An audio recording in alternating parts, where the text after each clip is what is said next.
So hey everyone, this is Sakina Ali और कैसे बचावाटी आप सभी लोग। तो बचावाटी आज के इस वन शॉट लेक्चर में हम लोग पढ़ने वाले लाइट वाला entire chapter.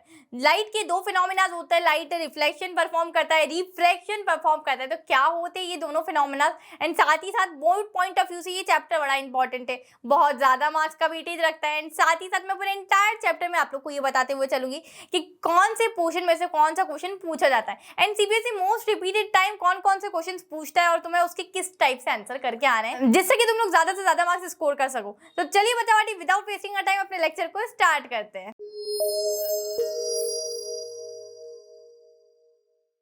Light, reflection and refraction. सबसे पहले बात करते हैं कि लाइट के दो फिनोमेना होते हैं, पहला होता है रिफ्लेक्शन, दूसरा होता है रिफ्रैक्शन। अगर मैं रिफ्लेक्शन की बात करूं तो what do you mean by reflection, what is reflection? So reflection वही होता है, जनरली तुम लोग ने किया होगा बचपन में कि जैसे हमारे लेटेस्ट टेक का एग्जांपल, मेरे पास बॉल है और मैंने इस बॉल को दीवार पर फेंका है, ठीक है, इस तरीके से मारा है, तो बॉल क्या होती है, दीवार से वापस हमारी तरफ आने लगती है। तो वही होता है कि अगर एक लाइट हमारी इंसिडेंट होती है किसी भी सरफेस पर, वो बाउंस बैक हो जाती है। It means bouncing back of a light is called reflection. जिस तरीके से बॉल का एग्जांपल दिया उस तरीके से तुम लोग बहुत अच्छे तरीके से समझ सकते हो। जब भी कोई लाइट बच्चाबाटी कोई सरफेस पर गिरती है, ठीक है, तो हमेशा बाउंस बैक होकर आ जाती है। साथ ही साथ अब तुम लोग को कुछ कुछ चीजें समझने की जरूरत है। जैसे मैं मान लूं कि पर्टिकुलर ये सरफेस है जिस पर लाइट हमें स्ट्राइक होगी, ठीक है, तो इस सरफेस से जो परपेंडिकुलर हमेशा हम लोग को एक ड्रॉ करना होगा और इस सरफेस से परपेंडिकुलर उसको हम बोलते हैं नॉर्मल। कोई भी सरफेस हो सकती है, जैसे अगर मेरे पास सरफेस ऐसी है तो उसके परपेंडिकुलर ये है, तो ये मेरा नॉर्मल हो गया। अगर सरफेस मेरे पास कुछ ऐसी है तो इसका नॉर्मल ये हो गया, सरफेस कुछ ऐसी है तो इसका नॉर्मल ये, सरफेस ऐसी है तो इसका नॉर्मल ये, बस उसके परपेंडिकुलर होनी चाहिए, ठीक परपेंडिकुलर होगी तो वो नॉर्मल हो जाती। अब देखो, जो लाइट हमारी सबसे पहले सरफेस पर गिरती है उसको हम बोलते हैं इंसिडेंट रे। ये लाइट सबसे पहले मेरे सरफेस पर गिरी है, ठीक है, फॉल हुई है, दैट इज इंसिडेंट रे। और जो वापस से बाउंस बैक होकर हमारे पास आ जाती है, दैट इज रिफ्लेक्टेड रे, ठीक है, वो रिफ्लेक्ट होकर आ रही, ठीक है। अब तुम लोग को दो तीन चीजें यहाँ जानी है कि हमारे इंसिडेंट रे और नॉर्मल के बीच में जो ये एंगल बनता है इसको हम बोलते हैं आई, मतलब एंगल ऑफ इंसिडेंस, और जो मेरे नॉर्मल और रिफ्लेक्टेड रे के बीच में जो एंगल बनता है ये होता है R, and this is angle of reflection, तो इसको ये बोला जाता है। अब हम लोग को कुछ लॉज स्टडी करने हैं, लॉज ऑफ रिफ्लेक्शन। समटाइम्स ये 2 मार्क्स में पूछा जाता है, तो प्लीज इसको अच्छे तरीके से देख लेना, ठीक है।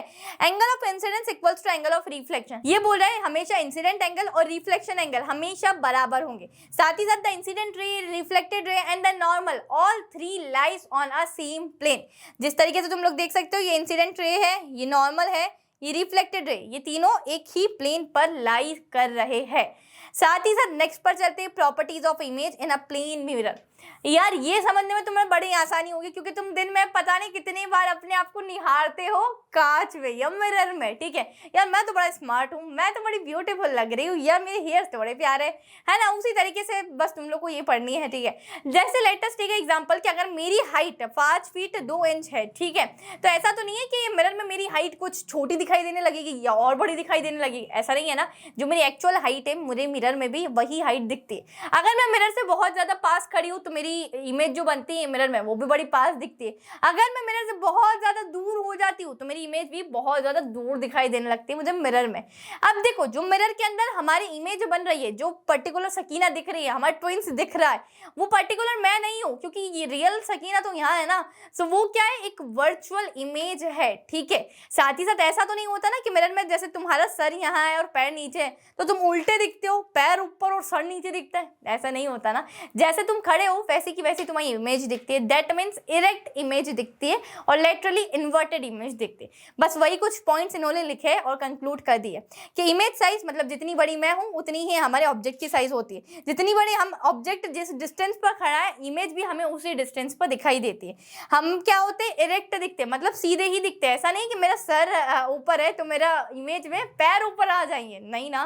साथ ही साथ लेटरली इन्वर्टेड होती है और ये हमेशा वर्चुअल होती है, रियल नहीं है, ठीक है। ये मेरा योर ट्विन, नो, ये इट इज वर्चुअल इमेज। चलिए अब हम लोग को पढ़ना है रिफ्लेक्शन बाय स्फेरिकल मिरर्स। तो स्फेरिकल मिरर के केस में हमारे पास two type of spherical mirrors are there. सबसे पहला होता है कॉन्वेक्स मिरर और कॉनकेव मिरर। कॉनकेव मिरर की बात करूं तो आप लोग का ये वाला अंदर वाला जो पोर्शन होता है ये रिफ्लेक्टिंग सरफेस है, एंड बाहर जो ये छोटे छोटे जिस तरीके से ये कॉम दिख रहा है ना, ये छोटा छोटा, ये पॉलिश्ड सरफेस। कॉन्वेक्स की बात करूं तो हमारा बाहर वाला हिस्सा रिफ्लेक्टिंग होता है, एंड जो अंदर वाला पॉलिश्ड सरफेस होती है ये नॉन रिफ्लेक्टिंग सरफेस होती है। अब बच्चा बाटी हम लोग को कुछ कंपोनेंट्स की बात करना है स्फेरिकल मिरर की। जैसे तुम लोग को मैथ्स में याद होगा, तुम ग्राफ बनाते हो तो तुम्हारी क्या होती है, एक एक्स एक्सिस होती है, एक नेगेटिव एक्सिस होती है, एक वाई एक्सिस होती है, एक नेगेटिव वाई एक्सिस होती है। तो हमारे कुछ कंपोनेंट्स यहाँ भी है स्फेरिकल मिरर में। अच्छा दीदी, इसको स्फेयर कहाँ गया है, मतलब ये कुछ इस तरीके से स्फेयर के फॉर्म में होगा। करेक्ट, यस, ये कुछ हमारे स्फेयर के फॉर्म में होगा। अब मैं बात करती हूँ, ये जो हम स्फेरिकल मिरर देख रहे हैं जिसका पार्ट कॉनकेव और कॉन्वेक्स मिरर है, अगर मैं इसको dot dot dot dot dot dot करके पूरा कंप्लीट कर लूँ ना बच्चा पार्टी, तो ये मेरे पास एक स्फेयर बन जाता है। अब इसीलिए तो इसका नाम रखा है स्फेरिकल मिरर। ठीक है, चलिए ये इस तरीके से डॉट डॉट डॉट डॉट करके देखा तो हमारा एक स्फीयर बिल्कुल बन रहा है। अब यार बच्चा बाटी हम लोग को ना इस स्फीयर का जो सेंटर होगा, मतलब ये, इसको हम बोलते हैं सेंटर ऑफ कर्वेचर। ये सेंटर है ना स्फीयर का सेंटर, तो इसको बोलते हैं सेंटर ऑफ कर्वेचर। अब जो मेरे पास ये पर्टिकुलर जो हमारा कॉनकेव मिरर है ना, इसका जो सेंटर है, इस मिरर का सेंटर ये होगा। ठीक है, उसको हम बोलते हैं पोल और डिनोट करते पी से। ठीक है, साथ ही साथ जो मेरा सेंटर ऑफ कर्वेचर है और पोल है उसके थ्रू हम एक लाइन ड्रॉ कर लेंगे। एक तरीके से स्ट्रेट लाइन हमने ड्रॉ कर ली, उस लाइन को हम क्या बोलते हैं, प्रिंसिपल एक्सिस। ये जो भी टर्मिनोलॉजीज मैं बता रही हूँ वो सेम है हमारे दोनों मिरर के लिए। ठीक है, तो एक मिरर के लिए समझ लेते हैं, same as it is for convex mirror या कॉनकेव मिरर, दोनों के लिए सेम ही है। ठीक है, साथ ही साथ बच्चा पार्टी अब जो हमारी जितनी भी रेज ऑफ लाइट आती है अगर वो पैरेलल होती है प्रिंसिपल एक्सिस से, ठीक है, आफ्टर रिफ्लेक्शन वो कहाँ कन्वर्ज करेगी, फोकस पर। तो फोकस जनरली हमारे पोल और सेंटर ऑफ कर्वेचर के बीच में होता है, तो यहाँ कुछ हमारा फोकस लाइज करता है। ठीक है, आई होप ये चीज़ें समझ में आ गई होगी। और यहाँ भी मैं आप लोगों को समझा देती हूँ, ये कॉन्वेक्स मिरर में आप लोग का कि ये होता है हमारा पोल, जो कि हमारे पर्टिकुलर कॉन्वेक्स मिरर का सेंटर होता है। पूरे स्फीयर को सेंटर को बोलते हैं सेंटर ऑफ कर्वेचर। इन दोनों के बीच में होता है फोकस। फोकस क्या होता है, जब भी कोई रेज ऑफ लाइट आती है और प्रिंसिपल एक्सिस से जो पैरेलल होती है वो आफ्टर रिफ्लेक्शन हमारे फोकस पर कन्वर्ज कर रही होती है। सो आई होप ये टर्मिनोलॉजीज आप लोगों को क्लियर हो गई हो। अब बच्चा बाटी एक और चीज बची थी कि आप लोग के पोल से लेके सेंटर ऑफ कर्वेचर का जो डिस्टेंस होता है इसको हम बोलते हैं R, that is radius of curvature. अब यार यहाँ होता है दीदी फोकस, तो एफ और आर के बीच में कुछ रिलेशन होता है। यस एग्जैक्टली, इन दोनों के बीच में कुछ रिलेशन होता है। अब देखो हमारे पास क्या रिलेशन होता है, so relation between F and focal length, R and focal length. ठीक है, आर मतलब radius of curvature, and F मतलब फोकल लेंथ। अब देखो क्या रिलेशन होता है, F is equals to R by two, क्योंकि देखो ना ये कितना बड़ा डिस्टेंस है रेडियस ऑफ कर्वेचर का, और एफ यहाँ है तो ये आर बाई टू तो होगा ही ना, ऑफकोर्स आर बाई टू। इसी तरीके से लिखेंगे, अगर मैंने आर को यहाँ शिफ्ट कर दिया तो ये हो जाता है 2f। ठीक है, ये तुम लोग को अच्छे से याद रखना है, 2 मार्क का क्वेश्चन इस पर पूछा जाता है। ठीक है, एक छोटा सा न्यूमेरिकल दे दिया जाएगा, या 1 मार्क का जो एमसीक्यू आता है ना, समटाइम्स वो r is equals to 2f पर पूछा जाता है।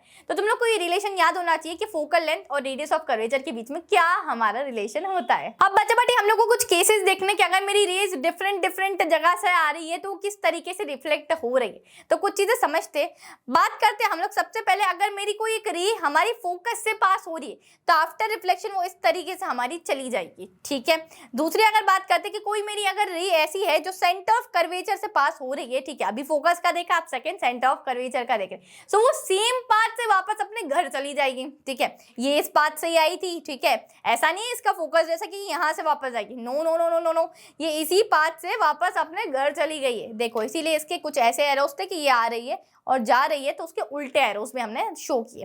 अब ये था हमारे कॉनकेव मिरर के लिए। अब बात करते हैं कॉन्वेक्स मिरर के केस में कैसा होगा। तो अब मेरे पास कोई एक रे ऑफ लाइट है, ठीक है, जो इस तरीके से पास हो रही है, तो दीदी ये तो फोकस से गई नहीं, जाएगी। देखो इसको हम क्या कर रहे हैं, पीछे डॉट डॉट लाइन से एक्सटेंड कर रहे हैं, जिससे हमें पता चल रहा है कि ये फोकस से ही जाएगी। ठीक है, दूसरी रे ऑफ लाइट है जो कि हमारी इंसिडेंट हुई, ठीक है, किस पर, सेंटर ऑफ कर्वेचर पर दीदी ये तो हो ही नहीं रही है, तो हमने कुछ नहीं किया है, डॉट डॉट डॉट से पीछे एक्सटेंड किया है। अच्छा ऐसे क्यों किया है, इसका हम रीजन थोड़ा आगे जानेंगे, तो थोड़ा सा सब्र कर लो, बाकी सभी चीजों के आंसर आप लोग को मिल जाएंगे। तो ये वापस से अपने घर चली गई सेम पाथ से, तो आई होप आप लोग को समझ में आ गया। अगर कोई एक ऐसी रे ऑफ लाइट है जो कि पोल पर गिर रही है तो कैसे रिफ्लेक्ट होगी, तो अगर मेरी कोई रे ऑफ लाइट ऐसे इंसिडेंट होती है तो पोल से रिफ्लेक्ट होने के बाद कुछ ऐसे चली जाती है, ठीक है, आई होप समझ गए हो। उसी तरीके से यहाँ भी सेम है, हमारे ये कॉन्केव मिरर का केस है, ये ए वाले बी वाले सभी कॉन्वेक्स मिरर के केस है, ठीक है। कॉन्वेक्स मिरर में आप लोग को पता है ये आउटर सरफेस हमारी कैसी होती है, रिफ्लेक्टिंग सरफेस होती है, तो यहाँ भी अगर पोल पर इंसिडेंट होगी तो इस तरीके से वो रिफ्लेक्ट हो जाएगी। अब चलिए कुछ केसेस पढ़ने, image formation by concave mirror. Total कितने केसेस है दीदी, 6 केसेस है। 6 केसेस में आप लोग को बहुत अच्छे तरीके से पढ़ाऊंगी कि आप लोग को कोई भी डाउट नहीं रहेगा और सभी चीजें क्रिस्टल क्लियर हो जाएगी। सबसे पहला केस बच्चा पार्टी समझते हैं कि जब मेरे पास एक ऑब्जेक्ट है और वो ऑब्जेक्ट बड़ी दूर रखा हुआ है, दूर मतलब दीदी बड़ी दूर से आए हैं, नहीं बच्चा पार्टी, ऑब्जेक्ट रखा हुआ था हमारा इन्फिनिटी पर, तब अब क्या होगा, अब देखो यार जो रे ऑफ लाइट आएगी ना वो इन्फिनिटी से आ रही है, बाप रे इतनी दूर से आ रही है, तो हमने बोला कि रेज ऑफ लाइट कहाँ से, इन्फिनिटी से आ रही है। अब ये कैसी थी, ये पैरेलल थी हमारी प्रिंसिपल एक्सिस की, देखो ये प्रिंसिपल एक्सिस है और जो ये रे ऑफ लाइट आ रही है ना ये पैरेलल हुई, ये और ये पैरेलल हुई हमारी प्रिंसिपल एक्सिस से। सो बच्चा पार्टी अभी मैंने आप लोग को बताया था अगर कोई पैरेलल रे ऑफ लाइट आ रही है तो वो आफ्टर रिफ्लेक्शन कहाँ से पास होगी, कहाँ कन्वर्ज होगी, ऑफ कोर्स करेक्ट। तो आप लोगों ने सही पकड़े, ये हमारी पास होगी फोकस से, तो ये दोनों रे ऑफ लाइट हमारी फोकस से पास हो रही होगी। तो जब भी कोई ऑब्जेक्ट हमने इन्फिनिटी पे रखा है तब हमें उसकी इमेज कहाँ मिलती है, फोकस पे, करेक्ट। दूसरे केस को देखते बच्चा पार्टी, हम लोग क्या कर रहे हैं, इमेज को बड़ा दूर रखा था, फिर पास लाते जाए, देखो इधर पास आ गई, ये और ज्यादा पास आ गई, ये और ज्यादा पास आ गई, ये ऑब्जेक्ट और ज्यादा पास आ गया एंड ये तो बड़ा ही पास आ चुका है। इस तरीके से हम लोग को देखना है। सेकंड देखते हैं कि जब मैंने क्या रखा है, ऑब्जेक्ट को बियॉन्ड सी रखा है, मतलब सेंटर ऑफ कर्वेचर के पीछे साइड रखा है। अब यहाँ जब रखा है तो इसमें से जो एक रे ऑफ लाइट थी, पहली रे ऑफ लाइट थी वो पैरेलल थी हमारी प्रिंसिपल एक्सिस से, तो आफ्टर रिफ्लेक्शन कहाँ से पास होगी, जल्दी से फोकस से दीदी, करेक्ट। दूसरी रे ऑफ लाइट थी वो हमारी as it is centre of curvature से जा रही थी।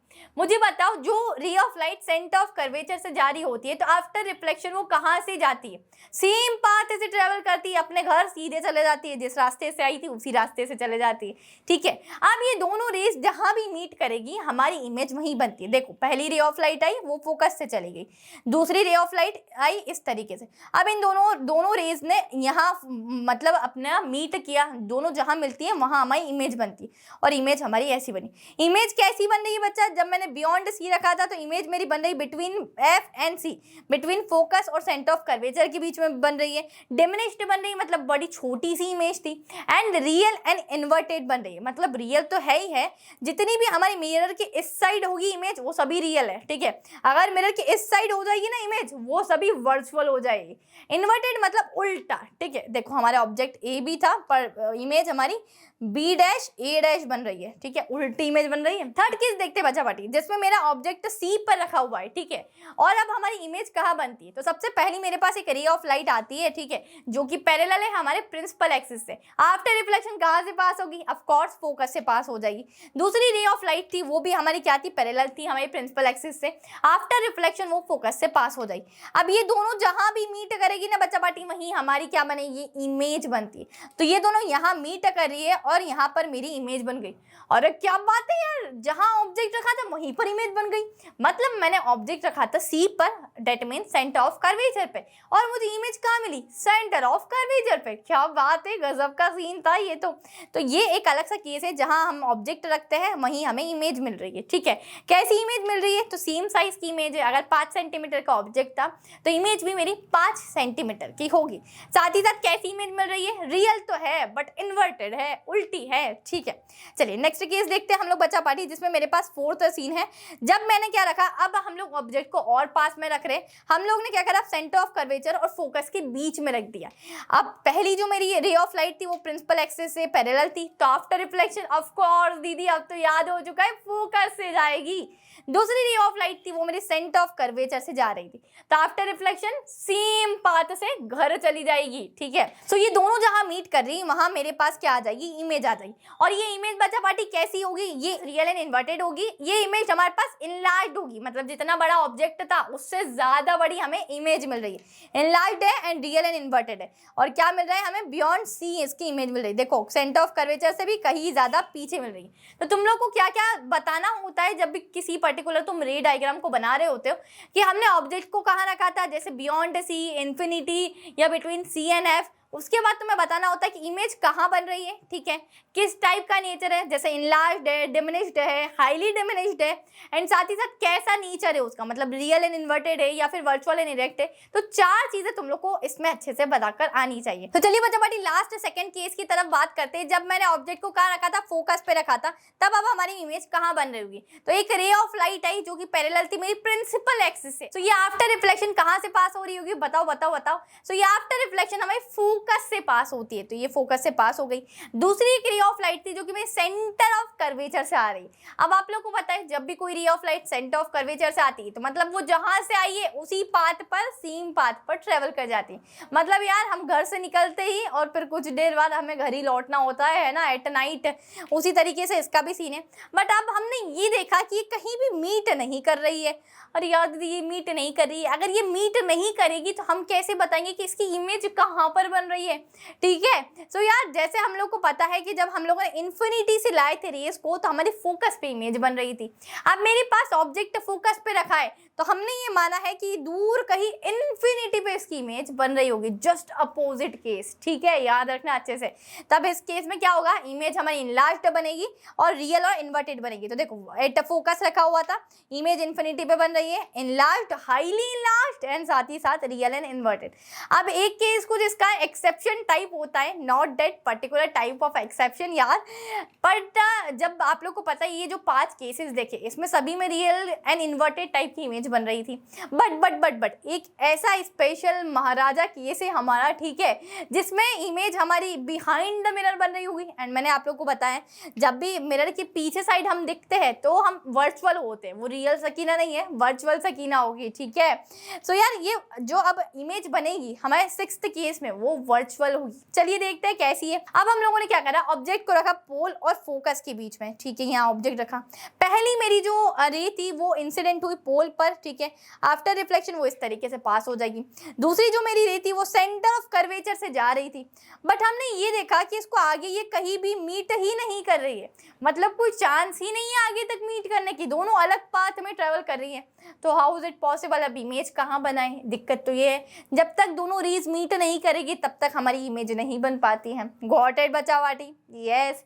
सो हमने क्या करा, इसको पीछे ट्रेस करना चालू किया। किसको पीछे, मिरर के पीछे ये रेस को ट्रेस करना इस तरीके से चालू किया, dot dot dot dot dot dot dot dot dot dot dot, है ना। एंड जहां मुझे मिली एक इमेज जो कि क्या थी, वर्चुअल एंड इरेक्ट थी एंड साथ ही साथ लार्जर देन ऑब्जेक्ट। ये देखो ऑब्जेक्ट तो छोटा, इमेज तो बड़ी है, ठीक है।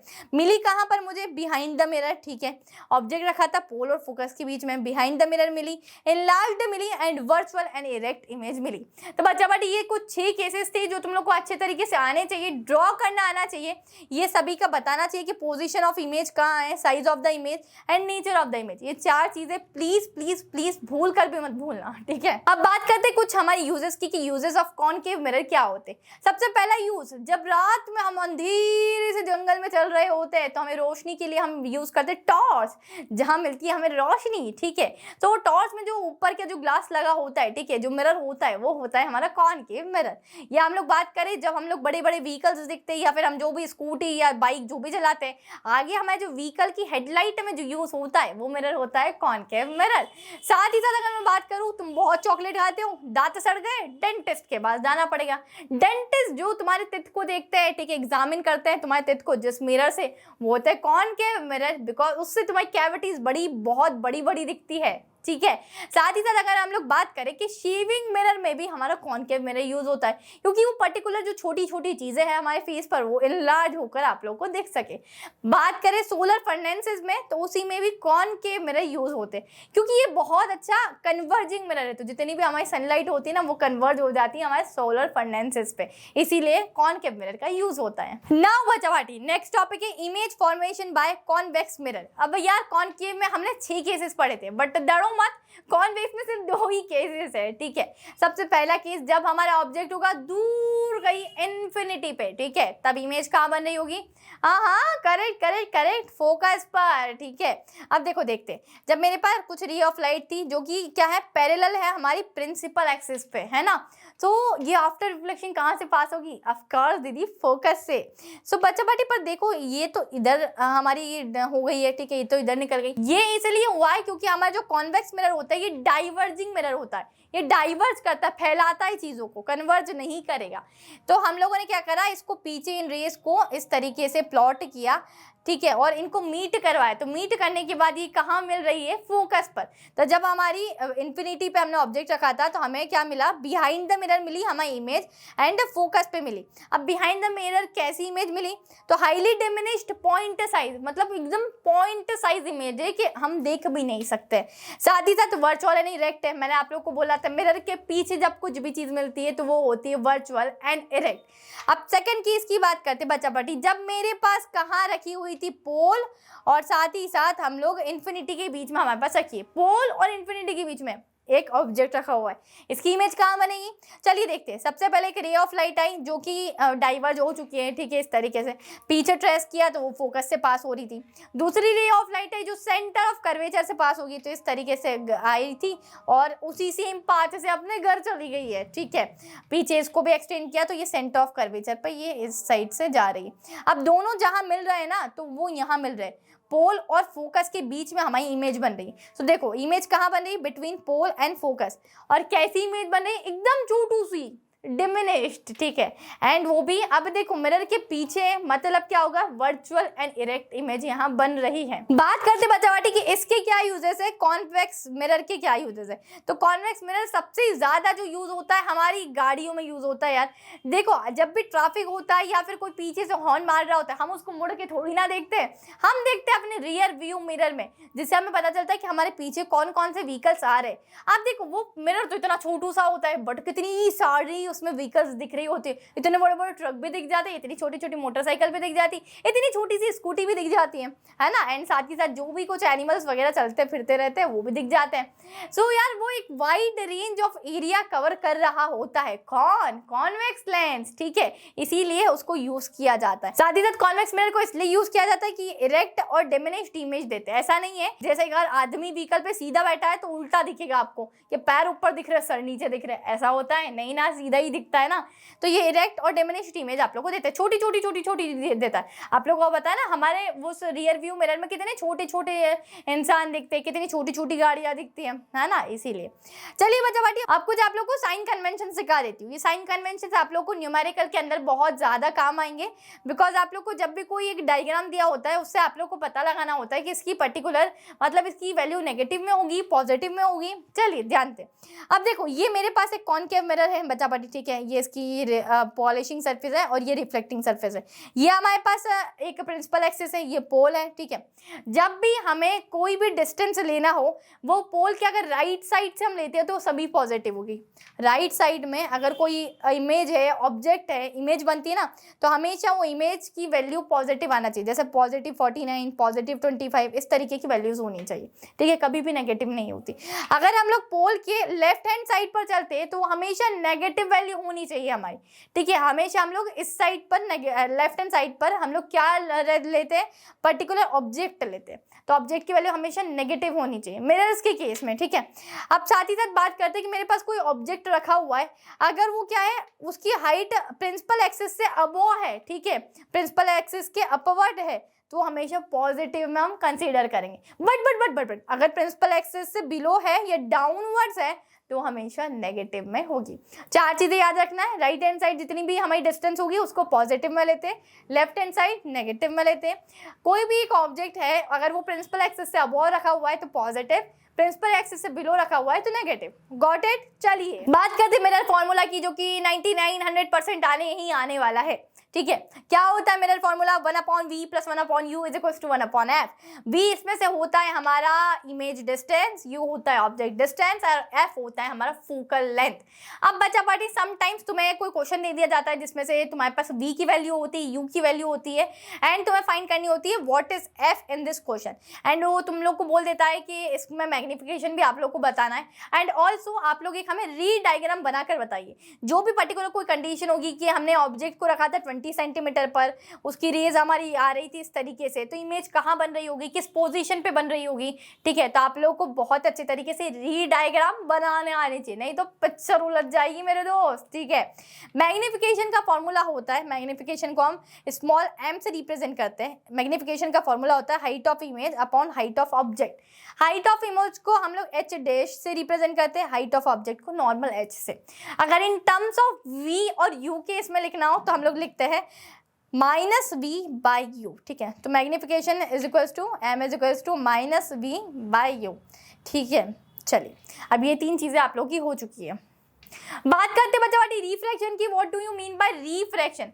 अभी तक हम लोग ने रिफ्रैक्शन में सीखा था बाउंसिंग बैक ऑफ लाइट, इसमें ऐसा कुछ नहीं हो रहा है, ठीक है। एक रे ऑफ लाइट आएगी, वो अपने पाथ चेंज कर रही है। अब भाई साहब पाथ बोले तो दीदी, पाथ बोले तो पहले वो एयर में थी, अब वाटर में जा रही है, ठीक है, ग्लास में जा रही है, इस तरीके से वो पाथ चेंज कर रही है। जब भी कोई रे ऑफ लाइट अपने पाथ चेंज करती है तब वहां देखा जाता है कि वहां क्या होता है, रिफ्रैक्शन। चलिए पढ़ते हैं। Refraction of light is the phenomena of change in the path of a light in going from one medium to another when light grows from, चलो ये मैं तुम लोग को समझाती हूँ। अब मान लेते हैं मेरे पास सबसे पहले एक इस टाइप से है, ठीक है, ये मेरे पास एयर है और ये वाटर है।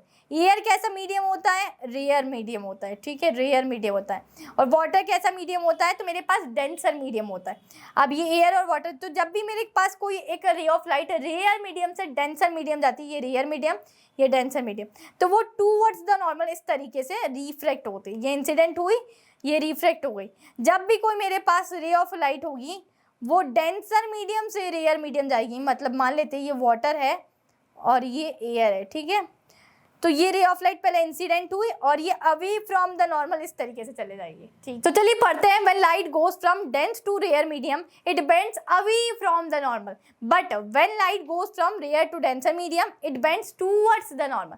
तो रेयर से डेंसर में हमेशा टूवर्ड्स द नॉर्मल, ठीक है, बट डेंसर से रेयर में अवे फ्रॉम द नॉर्मल। ये चीज़ याद रखना है। जैसे अगर बात करें तो एयर हमारा रेयर मीडियम होता है, वाटर डेंसर मीडियम होता है, ठीक है। तो बच्चों जिस तरीके से हम लोग ने लॉज ऑफ रिफ्लेक्शन पढ़े थे उसी टाइप से हम लोग को पढ़ना है लॉज ऑफ रिफ्रैक्शन। इसमें हमारे पास मेनली दो लॉ होते हैं। एक तो वही सेम होता है, incident ray, normal and refracted ray all lies on the same plane, ठीक है। दूसरा होता है the ratio of sine of angle of incidence and the ratio of sine of angle of refraction is constant for given pair of a medium. So हम लोग को कैसे इसको इंडिकेट करना है, sine I upon sine R is equals to constant, इस तरीके से। साथ ही साथ हमारे यहाँ जो कांस्टेंट है इसको हम बोलते हैं refractive index of a second medium with respect to first medium. अब मैं आप लोग को समझाती हूँ कुछ रिफ्रैक्टिव इंडेक्स हमारा होता क्या है। जनरली रिफ्रैक्टिव इंडेक्स को हम इस टाइप से एन से डिनोट करते हैं, ऐसा एन होता है, ठीक है। अब मान लेती है मेरे पास दो मीडियम है, पहला है मेरे पास एक एयर मीडियम है और दूसरा है मेरे पास ग्लास मीडियम, ठीक है। तो मान लेते ये मेरे पास मीडियम 1 है, ये मेरे पास मीडियम 2 है, ठीक है। अब अगर हम लोग को सेकंड मीडियम का स्पीड ऑफ लाइट फाइंड करना है या रिफ्रैक्टिव इंडेक्स फाइंड करना है तो कैसे फाइंड करते हैं, तो अगर हम मुझे सेकंड मीडियम का रिफ्रैक्टिव इंडेक्स फाइंड करना है तो मैं लिखूंगी speed of light in the medium 1 upon speed of light in the medium 2। अगर मान लेते मीडियम 1 की स्पीड ऑफ लाइट v1 है तो v1 पुट करेंगे और v2 पुट करेंगे। इससे हम लोग को ये पता चल जाएगा refractive index of second medium with respect to first medium. चलिए इसको मैं आप लोग को इस तरीके से समझा देती हूँ। ये देखो मेरे पास सबसे पहली मीडियम क्या है, एयर है, दूसरी मीडियम ग्लास है। तो ग्लास को आप प्रॉपर तरीके से कैप्ट करके आना बॉक्स के अंदर। ये मेरे पास नॉर्मल है, मैंने आप लोग को बोला था कोई भी प्लेन है ये, ठीक है, उसके ऊपर जब रेज ऑफ लाइट जाती है तो उससे परपेंडिकुलर क्या होती है हमारी नॉर्मल। अगर प्लेन ऐसा है तो नॉर्मल ऐसी है, प्लेन ऐसा है तो नॉर्मल ऐसी है, परपेंडिकुलर जस्ट हमने नॉर्मल ड्रॉ कर ली। अब देखो इसमें प्लेन ऐसा है तो नॉर्मल इस टाइप से ड्रॉ करी हमने, ठीक है, जस्ट परपेंडिकुलर। मेरी पहले लाइट इंसिडेंट हुई, ठीक है, देन क्या हुई, ये हमें टूवर्ड्स द नॉर्मल जा रही है क्योंकि ये क्या है, कैसा है, ये रेयर मीडियम है और ये डेंसर मीडियम है। तो light goes from rarer to denser क्या होता है, टूवर्ड्स द नॉर्मल, ये निकल जाती है। अवे फ्रॉम द नॉर्मल होती है तो कुछ ऐसे आती है, ठीक है। चलिए, सो आप लोग ये पढ़ भी सकते हैं, let v1 be the speed of light in the medium 1 and v2 be the speed of light in the medium 2। The refractive index of medium 2 with respect to medium 1 is given by the ratio of the speed of light in the medium 1 and the speed of light in medium 2. This is usually represented by symbol n21, जिस तरीके से अभी मैंने बताया ना आप लोग को। Okay, this can be expressed in an equation, ये n21 speed of light in medium 1, speed of light in medium 2। सो बच्चे हम लोग ने लिया था speed of light in air. अब आप लोग को पता है स्पीड ऑफ लाइट का क्या फॉर्मूला होता है या फिर हम लोग की क्या वैल्यू होती है, 3 × 10⁸ मीटर पर सेकेंड। तो ये हमारी पर्टिकुलर वैल्यू होती है। अब जब भी कभी आप लोग को दिखे कि speed of light in air, तो आप लोग किसी भी मतलब जैसे हम लोग ने अभी v1 सपोज किया था and speed of light in the medium उसको v2 सपोज किया था। तो जब भी आप लोग को अब दिखे speed of light in the air, तो उसको आप लोग रिप्लेस कर सकते हैं बाय c, क्योंकि c की वैल्यू क्या होती है, स्पीड ऑफ लाइट होता है, उसकी वैल्यू होती है 3 × 10⁸ मीटर पर सेकेंड। साथ ही साथ इसको क्या बोला जाता है, this is called absolute refractive index of the medium, ठीक है। तो जब भी कभी तुम लोग से 1 मार्क के क्वेश्चन में ये पूछ लिया जाए कि what is absolute refractive index of the medium, तो पिक्चर नहीं घूम जानी चाहिए, तुम लोग को याद आ जाना चाहिए कि absolute refractive index of the medium क्या होता है, कैसे मतलब सी को बोलते हैं हम लोग पर्टिकुलरली, ठीक है। चलिए पूरा पढ़ लेते हैं। इफ मीडियम 1 इज वैक्यूम और air, then the refractive index of the medium 2 is considered with respect to vacuum. This is called absolute refractive index of the medium. I hope ये चीज क्लियर हो चुकी है। अब बात करते हैं रिफ्रैक्शन बाय स्फेरिकल लेंसेज। अभी तक जितनी चीजें हम लोग ने पढ़ी थी वो हमारी मिरर की थी, बट अगर लेंस की बात करूँ तो लेंस में भी सभी चीजें सेम है as it is to mirror, but कुछ थोड़े से डिफरेंसेस हमारे यहाँ है। अगर मैं बात करती हूँ, हमारे पास यहाँ 2 टाइप के लेंस होते हैं, वही कॉनकेव लेंस, कॉन्वेक्स लेंस। तो अगर बात करें कि वहाँ जो कॉनकेव मिरर की जो प्रॉपर्टीज होती थी वो सेम यहाँ कॉन्वेक्स लेंस की प्रॉपर्टीज यहाँ होती है, एंड ये दोनों क्या होता है, कन्वर्जिंग होता है। अगर बात करें वहाँ कॉन्वेक्स मिरर की जो प्रॉपर्टी होती थी वो यहाँ कॉनकेव लेंस की प्रॉपर्टी होती है, सेम होती है, ठीक है। और वो कैसे होते हैं, डाइवर्जिंग होते हैं। कैसे डाइवर्ज मतलब फैलते हैं, ठीक है। अब दोनों के कंपोनेंट्स भी सेम है। जैसे उसमें क्या होता था, हमारे पास प्रिंसिपल एक्सिस थी, इसमें भी प्रिंसिपल एक्सिस है। उसमें हमारे पास था फोकस, इसमें भी फोकस है। उसमें सेंटर ऑफ कर्वेचर था, इसमें भी सेंटर ऑफ कर्वेचर था। बट अगर उसमें हम लोग जिसको पोल बोलते हैं, यहाँ हम लोग उसको बोलते हैं ऑप्टिकल सेंटर, ठीक है। यहाँ वो क्या है, यहाँ ऑप्टिकल सेंटर, वहां जैसे पोल होता था बस यहाँ वहां ऑप्टिकल सेंटर होता है। अब बात करते हैं इमेज फॉर्मेशन इन लेंसेज यूजिंग रे डायग्राम्स। तो आप लोगों को पता है ये सबसे पहली चीज, अगर कोई रे ऑफ लाइट हमारे प्रिंसिपल एक्सिस से पैरेलल होती है तो आफ्टर रिफ्रैक्शन वो फोकस से पास हो रही होती है। तो ये हमारे बिल्कुल कॉन्वेक्स लेंस में भी सेम होता है एंड ये कॉनकेव लेंस में भी सेम होता है। अब तुम लोग बोलोगे दीदी ये तो यहाँ चली जाइए, फोकस से कैसे पास हो रही है, तो ये यहाँ इसलिए जा रही है क्योंकि ये डाइवर्जिंग मिरर है बच्चा पार्टी। बट हम लोग ने क्या करा है, इसको पीछे इस तरीके से एक्सटेंड किया है एंड उसके बाद हमें पता चल रहा है कि ये सीरियसली फोकस से पास हो रही है। दूसरा केस देखते हैं कि जब कोई रे ऑफ लाइट ऑप्टिकल सेंटर से मतलब ऑप्टिकल सेंटर पर इंसिडेंट हो रही है तो आफ्टर रिफ्रैक्शन वो ऑप्टिकल सेंटर से इसी पाथ पर वापस से डायरेक्ट निकल जाएगी। Same as it is for concave lens. Concave lens के लिए भी वही है, ऑप्टिकल सेंटर पर इंसिडेंट हुई तो उसी पाथ से वापस से वो रिफ्रैक्टेड हो जाएगी।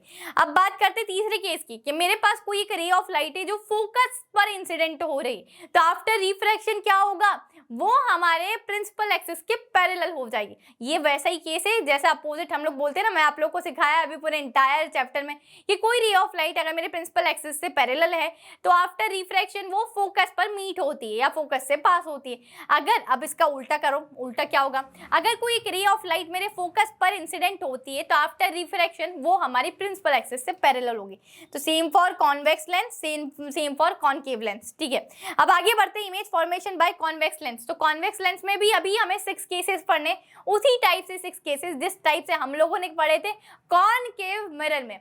पूरे टोटली सेम है बच्चा बटे, तुम लोग खुद से भी इसको ड्रॉ कर सकते हो, बस सभी चीजें सेम है। वहां जहां ऑब्जेक्ट रखा था यहाँ भी पर्टिकुलरली वही ऑब्जेक्ट रखा है, वहां जहां इमेज बन रही थी यहाँ भी पर्टिकुलरली वही इमेज बन रही है। जैसे सबसे पहला केस अगर उसका याद करते हैं, अगर हम कॉनकेव मिरर का, सबसे पहले कहाँ रखी था हमारा ऑब्जेक्ट, एट इन्फिनिटी, बड़ी दूर, यहाँ भी बड़ी दूर पर रखा है। इमेज कहाँ बन रही होगी, फोकस पर। देखो यहाँ इन्फिनिटी पर रखा है, पैरेलल रेस थी, आफ्टर रिफ्लेक्शन फोकस से पास हो जाएगी, ये हमारे फोकस पे बन गया, ठीक है। इन्फिनिटी पे ऑब्जेक्ट था, इमेज का बनी फोकस पे। साथ ही साथ सेकंड केस की बात करते हैं, बियॉन्ड सी, सी के पीछे हमारा ऑब्जेक्ट लिखा हुआ है, सी के पीछे मतलब centre of curvature.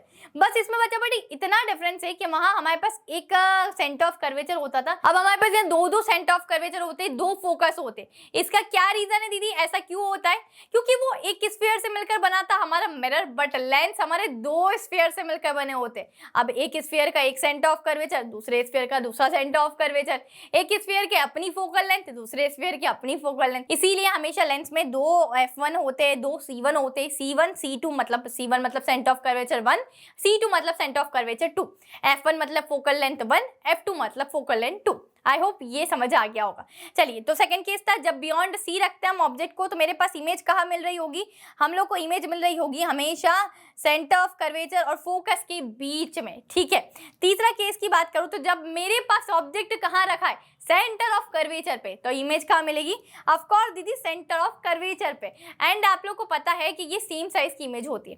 Case number 4 पर चलते हैं, when object is in between focus and centre of curvature. अब हमारी इमेज कहाँ बन रही होगी बच्चा पार्टी, इमेज इस केस में मेरे पास बियॉन्ड सी बन रही होगी, मतलब सेंटर ऑफ कर्वेचर के भी पीछे, ये देखो इसके पीछे। अब यार इनमें सभी में अभी तक real and inverted, real and inverted, real and inverted and real and inverted image बन रही है, ठीक है।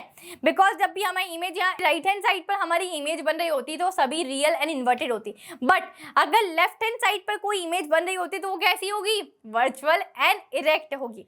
वो केस आप लोग को 6th वाला केस देखने को मिलेगा, जैसे हम लोगों ने कॉनकेव मिरर में 6th केस देखा था, उसी तरीके से हम कॉन्वेक्स लेंस में 6th केस देखेंगे। अब बात करते हैं 5th केस पर, जब मैंने ऑब्जेक्ट को कहाँ रखा, एट फोकस, तो इमेज कहाँ बन रही होगी, एट इन्फिनिटी दीदी, बहुत दूर, ठीक है। साथ ही साथ नेक्स्ट पर बात करती हूँ, जब मैंने ऑब्जेक्ट को रखा है between optical centre and focus, तब यहाँ रखा है, अब इमेज कहाँ बन रही होगी, यहाँ देखो हमने एक रे ऑफ लाइट हमारी आ रही थी और फोकस से पास हो गई, जो कि पैरेलल थी हमारी प्रिंसिपल एक्सिस से। दूसरी रे ऑफ लाइट थी वो ऑप्टिकल सेंटर से पास हो गई। अब हम लोगों ने इनको दूर तक मीट करने की कोशिश करवाई, पर ये तो मीट ही नहीं हो रही थी यार।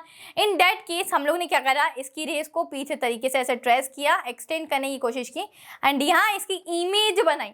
अब ये इमेज कैसी होगी, मैंने तुम लोग को बोला था, कोई अगर हमारे कॉन्वेक्स लेंस के केस में इमेज अगर लेफ्ट हैंड साइड बन रही है तो वो इमेज हमेशा हमारी वर्चुअल एंड इरेक्ट होगी। इस केस में इमेज हमारी बन रही होगी behind the lens and virtual and erect. अब बात करते हैं कि ये टेबल तुम लोग को अच्छी तरीके से लर्न होनी चाहिए। अगर तुम लोग को डायग्राम्स बनाने आते तो ये लर्न करने की कोई जरूरत नहीं है, हम अपने मन से इस टेबल को बना सकते हैं। इसमें क्या क्या है, position of the object, position of the image, relative size of the image and nature of the image. जैसे रियल एंड इन्वर्टेड है आगे के 5 केस में और लास्ट केस में होती है वर्चुअल एंड इरेक्ट। इसी तरीके से आप लोग को पता है हमारे पास कॉन्वेक्स मिरर में सिर्फ और सिर्फ 2 केस होते थे, और यहाँ कॉनकेव लेंस में भी 2 केस होंगे। पहला case, when object is at infinity, बड़ी दूर, तो इमेज कहाँ बनेगी, यस करेक्ट, फोकस पर बन रही होगी।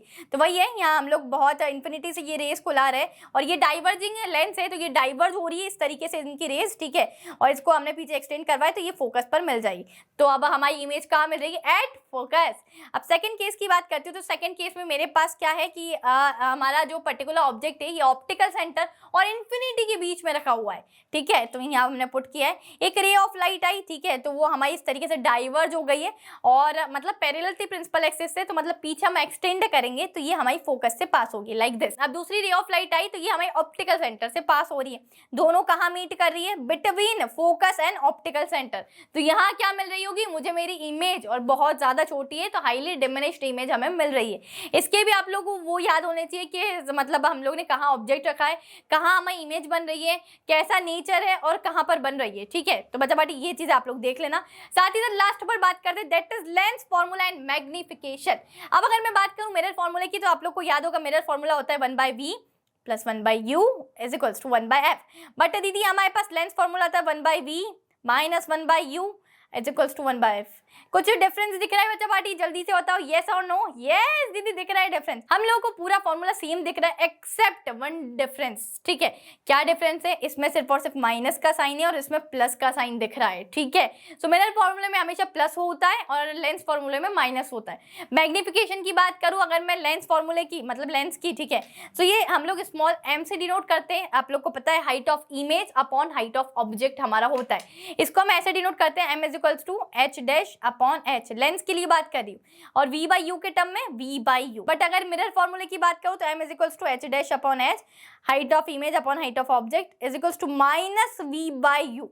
अब तुम देख सकते हो इसमें भी सिर्फ तुम लोग को एक चीज का डिफरेंस दिख रहा है कि हमारे पास जो मैग्निफिकेशन होता है लेंस का वो पॉजिटिव होता है, बट मिरर का magnification minus v by u मतलब नेगेटिव मैग्निफिकेशन होता है। So what you have to do, तुम लोग किसी एक का लर्न कर लो। जैसे अगर तुम लोगों ने मिरर का याद किया है, ठीक है, मिरर का हमारा मिरर फॉर्मूला याद किया है, जैसे 1/b plus 1/u is equals to 1/f, तो आप लोग लेंस का जस्ट उल्टा कर सकते हो। और मिरर का मैग्निफिकेशन याद किया है m is equals to minus v by u, तो लेंस का जस्ट उल्टा कर सकते हो। अगर तुम्हें लेंस का याद करना है तो लेंस का याद कर लो, मिरर का जस्ट उल्टा कर सकते हो। दोनों याद करने जाओगे ना सीरियसली पिक्चर घूम जाएगी मेरे दोस्त, ऐसी चीजें नहीं करनी है, ठीक है बच्चा पार्टी। आई होप ये समझ में आ गया होगा। न्यूमेरिकल्स बिल्कुल आते हैं, ये सोचकर मत बैठना सीबीएसई नहीं देगी, देती ही देती है, ठीक है, इसीलिए ये फॉर्मूलास पढ़ाए जा रहे हैं। बी क्या होता है इमेज डिस्टेंस, यू क्या होता है ऑब्जेक्ट डिस्टेंस, और एफ क्या होता है हमारी फोकल लेंथ। साथ ही साथ बात करते हैं last topic of this chapter, that is power of lens. तो पावर ऑफ लेंस क्या होती है, वो पावर नहीं यार, वो पावर नहीं, लेंस की पावर की बात कर रहे हैं ना, लेंस जो तुम लगाते हो, ठीक है, तुम्हारे चश्मे के लेंस की पावर की बात करें, कितने नंबर है तुम्हारे चश्मे के, ठीक है, वही लेंस की बात करें तो वो हम लोग कैसे निकालते हैं, उसके लिए हमारे पास फॉर्मूला होता है P is equals to 1/f, focal length का जस्ट रेसिप्रोकल कर दो तो वो हमारे पास पावर आ जाता है। इसकी ऐसा यूनिट होती है बच्चा पार्टी डायोप्टर, इसको डिनोट किया जाता है कैपिटल D से। अब कभी भी तुम लोग मतलब हमारे आंखों की डॉक्टर के पास गए होंगे, ठीक है, एंड समटाइम्स वो प्रिस्क्रिप्शन लिखते हैं तो उस पर कुछ ऐसा लिखा होता है -2.5 D, -0.5 D, तो ये D क्या है, ये वही D है जो सकीना दीदी ने अभी पढ़ा है, डायोप्टर। और इनफैक्ट तुम्हारे जो लेंस होते हैं ना, हमारे जो चश्मा होता है, स्पेक्ट्स होते हैं हमारे, उसके ऊपर भी समटाइम्स जब तुम देते हो ना शॉपकीपर को कि भैया इसके नंबर बढ़ चुके हैं अलग करवा देना, तो वो मार्कर से लिख कर रखता है, ठीक है, और वो भी ऐसा D लिख कर रखता है, तो दैट D इज डायोप्टर। आपसे जब भी तुम लोग कभी चश्मे के डॉक्टर के पास जा रहे हो, आईज की डॉक्टर के पास जा रहे हो, तो आप अपनी सकीना दीदी को याद कर लेना कि दीदी ने पावर पढ़ा है, एंड पावर होता है 1/f, उसकी ऐसा यूनिट होती है D मतलब dioptre. That's all for today's video बच्चा पार्टी। आई होप ये वन शॉट वीडियो आप लोगों के लिए बहुत ज्यादा हेल्पफुल रहा हो, एंड अगर हेल्पफुल रहा हो तो आप लोग प्लीज चैनल को सब्सक्राइब कर सकते हैं, अपने दोस्तों के साथ शेयर कर सकते हैं, एंड इसी तरीके के मजेदार धमाकेदार प्यारा सा कंटेंट मैं आप लोग के लिए इसी चैनल पर लाती रहती हूँ। So till then keep learning and all the very best for your exams, एंड साथ ही साथ मैं मिलती हूँ नेक्स्ट वीडियो में। Till then keep learning, this is your educator Sakina Ali signing of.